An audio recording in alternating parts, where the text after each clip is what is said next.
Coach, have you been surprised at all by how upset some of the fans are about what went down yesterday, or do you just have to block all that out? I didn't think it was very smart since being 14-0. I just didn't like it at all. I mean, we're season ticket holders, and they had the game won, pulled them out. They totally made us lose this game. We could have won if they kept Peyton in. So, in 2008, the Indianapolis Colts were one of the best teams in the entire NFL. With an extremely talented roster led by head coach Tony Dungy and star quarterback Peyton Manning, they had wide receivers like Reggie Wayne and Marvin Harrison, and a defense anchored by Dwight Freeney and Robert Mathis.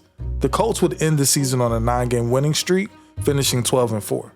This strong finish secured them a wild-card berth in the playoffs.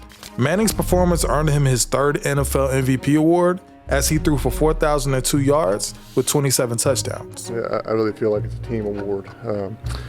Just what our team went through this year, being 3-4, and I just can't tell you that how much I appreciate the opportunity to play with great football players as teammates. However, the postseason did not go as planned.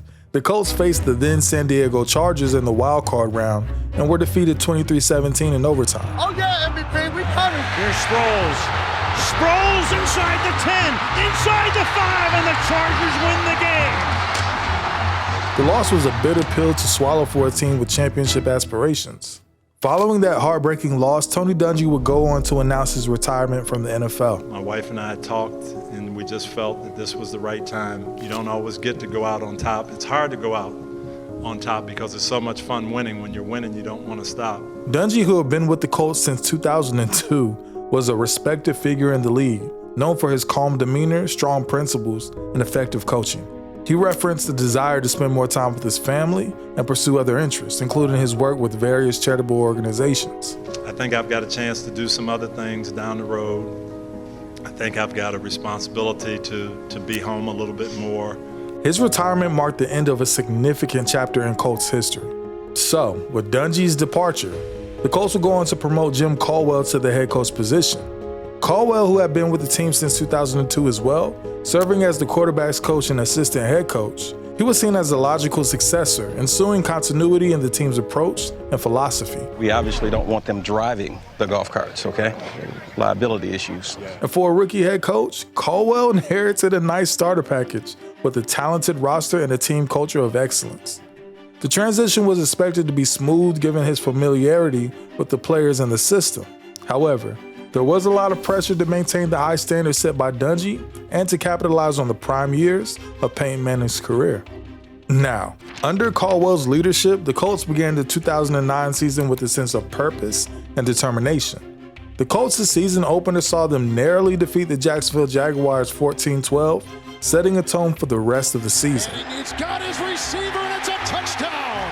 Caught by Reggie Wayne. They followed up with wins over the Miami Dolphins and the Arizona Cardinals, showcasing their ability to win both high-scoring shootouts and defensive battles. As the season progressed, the Colts' dominance became increasingly apparent. They went on to secure impressive victories against really good quality teams, including the memorable comeback win against the New England Patriots in Week 10. Trailing by 17 points in the fourth quarter, Manning led the Colts to a stunning 35-34 victory, cementing their status as one of the league's elite teams. This game, known as the 4th and 2 game, was pivotal, with the Patriots opting for a controversial 4th down attempt deep in their own territory. With nothing else, trying to draw Indianapolis offside, and they really do go for it. And do they make it? Yes, the catch is made, and where is the spot going to be? Here's what happened. Kevin Falk was bobbling the ball. By mid-season, the Colts were 8-0. And the whispers of a potential undefeated season grew louder.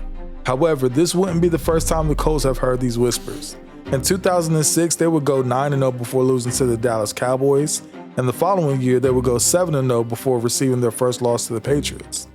But this year was different. The team's blend of veteran leadership and young energy, particularly from players like receiver Pierre Garçon, added to their intimidating presence. The Colts were winning game after game with a combination of offensive firepower and defensive tenacity.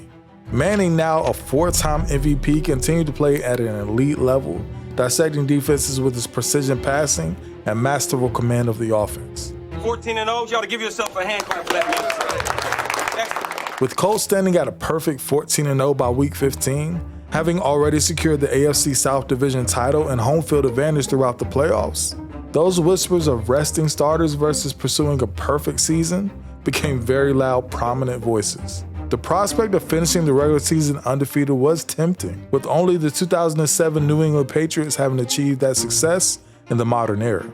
So in Week 16, the Colts faced the fringe New York Jets team. Manning, Clark, Adai, Reggie Wayne, Freeney, Mathis, Brackett.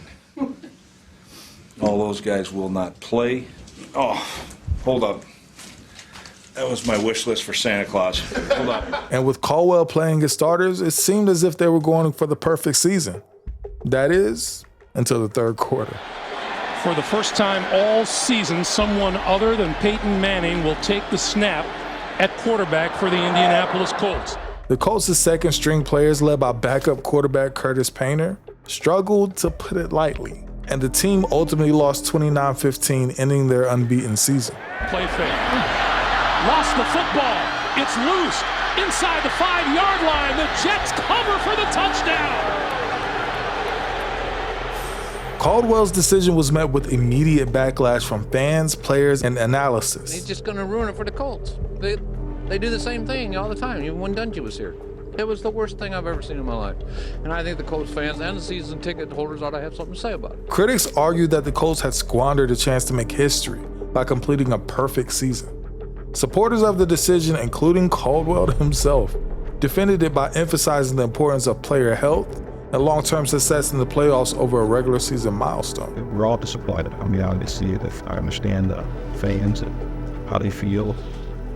Every player on our squad is also, disappointed. Anytime we lose, we're all disappointed. It's not something we're accustomed to, and so you certainly share in their disappointment. But was it actually Caldwell, a rookie head coach's decision to make such a drastic call like that?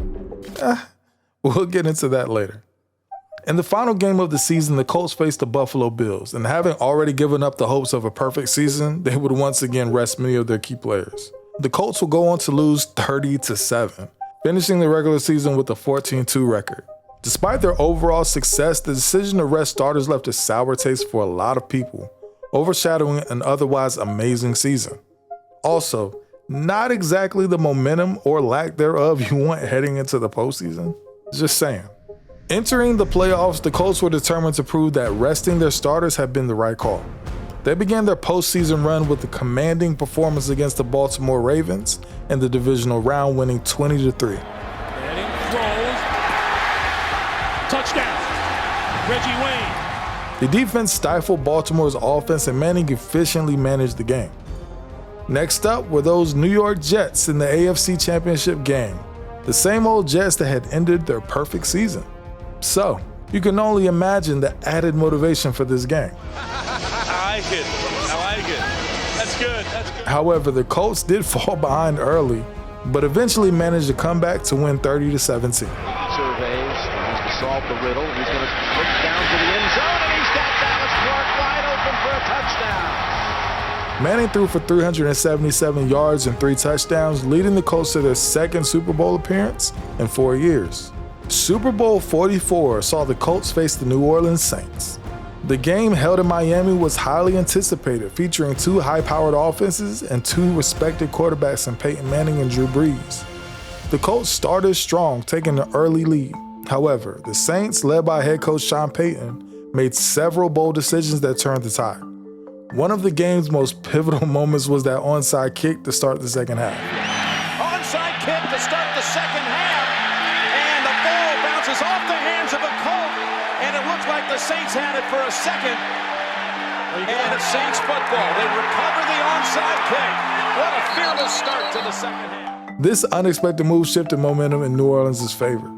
Despite a valiant effort, though, the Colts were never really able to regain control after that. Manning would go on to throw a costly interception that was returned for a touchdown by Saints cornerback Tracy Porter, sealing a 31-17 victory for New Orleans. Picked off. Look out. Gets past Manning, and it's Tracy Porter taking it all the way. Touchdown, New Orleans. The Colts' season ended in disappointment, falling just short of their ultimate goal. The 2009 Colts season remains a topic of intense debate. The decision to bench starters in the final 2 games is still scrutinized, with opinions divided on whether it was the right call. On one hand, the Colts preserved the health of their key players, which may have contributed to their deep playoff run. On the other hand, the missed opportunity for an undefeated season is seen as a significant what-if in NFL history. Manning, despite the controversy, solidified his status as one of the greatest quarterbacks of all time. His leadership and on-field performance were instrumental in the Colts' success. Coach Caldwell, while criticized for his decision, well, it so happened that his decision to rest players was not Caldwell's decision at all. In fact, that honor goes to General Manager Bill Polian. In an interview a decade later, Polian would reveal that the decision was a front office decision, and they decided to all but wave the white flag on a perfect season. He would go on to say that being 16-0 didn't feel like a historic achievement. Since it had been done before, it wasn't as historic a milestone, which, in my humblest of opinions, is by far the most idiotic revisionist thing I've ever heard. Of course, you can say that now, knowing you lost the Super Bowl. But at the time, that wasn't the case. I get sitting players to avoid injury for a deep playoff run. Trust me, I do. But when you have a chance that no other team has done in the modern era, you take it. Ironically enough, in the final minutes of the AFC Championship game, with the game pretty much over with a score of 30-17, Dwight Freeney, still in the game, suffered a bad lower leg injury, leading to him being less effective in the first half of the Super Bowl and pretty much a non-factor in the second half, which played a part in costing them the championship. Dwight Freeney uses an inside move. It works well, but I think you can tell right away that ankle definitely is a problem. So, if you're willing to throw away a perfect season to keep players healthy, then why is your star defensive player still in the game with under 2 minutes left with the game sealed? Just some food for thought. Ultimately, the 2009 Colts exemplify the fine line between short-term glory and long-term success.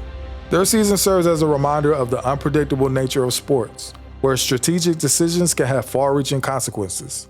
The debate over resting starters versus pursuing perfection will likely continue and be a point of contention among football players and fans alike.